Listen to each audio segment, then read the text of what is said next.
और श्रेष्ठ पवित्र चिट्ठी हाथ में है। राजा उसे लिए ही रह गए। खट्टी मीठी कुछ कहते न बना, फिर धीरज धरकर चिट्ठी बाँची। तब सवा सच्ची बात सुनकर प्रसन्न हुई। भरत जी छोटे भाई शत्रुघ्न सहित जहाँ खेलते थे वहाँ से समाचार पाकर आ गए। बड़े स्नेह से सकुचाकर पूछने लगे, पिताजी चिट्ठी कहाँ से आई है? हमारे प्राण प्यारे दोनों भाई कहिए किस देश में कुशल हैं? यह स्नेह भरे वचन सुनकर राजा ने वह चिट्ठी बाँचकर सुनाई।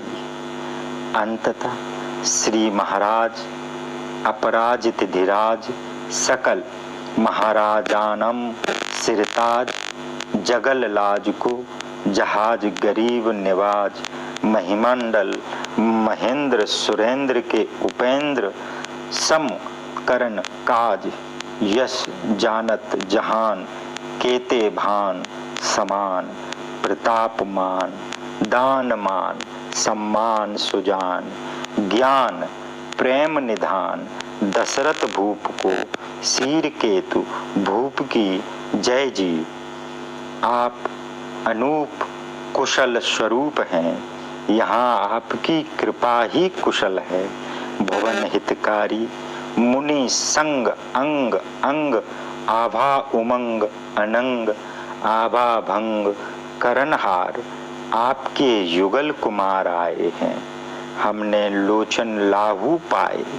रामचंद्र जी ने महिपन मंद मोरी महेश धनु तोड़ मही कीर्त छाई महिमा पाई सज बारात आइए बिहाय ले जाइए।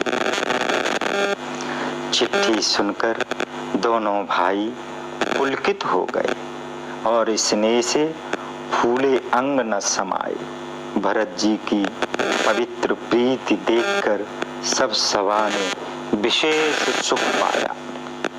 तब राजा ने दूत को पास बिठाकर मधुर और मनोहर वचन कहे। भैया कहो, दोनों बच्चे कुशल से तो हैं?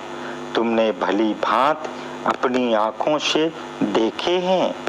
सावले और गोरे शरीर वाले, वे हाथ में धनुष लिए हैं, किशोर अवस्था में हैं, विश्वामित्र मुनि के साथ हैं। जो उनको पहचानते हो तो स्वभाव से ही कहो। प्रेम के विवश राजा ने बार बार यही पूछा।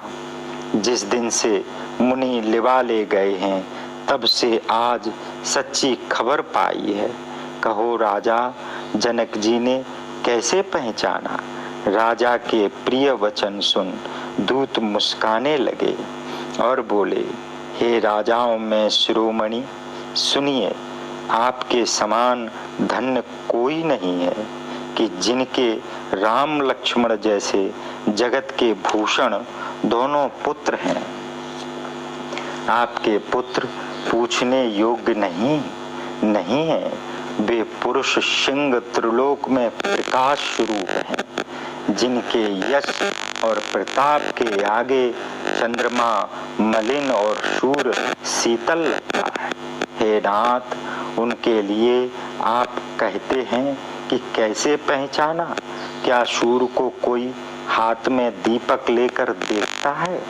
सीता जी के स्वयंवर में अनेक राजा एक से एक बढ़कर योद्धा इकट्ठे हुए थे, परंतु शिव जी का धनुष किसी से न हटा। सब बलवान वीर हार गए। तीनों लोकों में जो अभिमानी योद्धा थे, शिव धनुष ने उन सब की शक्ति तोड़ दी। बाणासुर, जो सुमेरु पर्वत को भी उठा सकता था, वह मन से हार कर परिक्रमा करके लौट गया। जिसने खेल ही में कैलाश पर्वत उठा लिया, वह रावण भी उस सभा में हार गया। सुनिए महाराज, वहाँ रघुवंश मणि रामचंद्र जी ने बिना ही श्रम के धनुष को ऐसे तोड़ डाला जैसे हाथी कमल की डंडी को तोड़ देता है। यह सुनकर क्रोध में भरे हुए परशुराम जी वहां आए। उन्होंने बहुत प्रकार से आंखें दिखाई, फिर राम जी का बल देखकर उन्हें अपना धनुष दे दिया और बहुत ही प्रकार से विनय करके वन को चले गए। हे राजन, जैसे श्री रामचंद्र जी अत्यंत बली हैं, वैसे ही लक्ष्मण जी भी तेज निधान हैं, जिन्हें देखते ही राजा लोग ऐसे कांपते हैं जैसे हाथी सिंह के बच्चे के ताकने से कांपते हैं। हे देव, आपके दोनों राजकुमारों को देखकर हमारी आंखों में अब और कोई जचता ही नहीं। दूतों की वचन चातुरी सबको प्यारी लगी, जो प्रेम प्रताप और वीर रस से भरी हुई थी। सभा सहित राजा प्रेम मग्न हो गए और दूतों को न्यौछावर देने लगे। यह नीति विरुद्ध है, यह कहकर दूतों ने कान बंद कर लिया। यह धर्मयुक्त समझकर सबने सुख माना।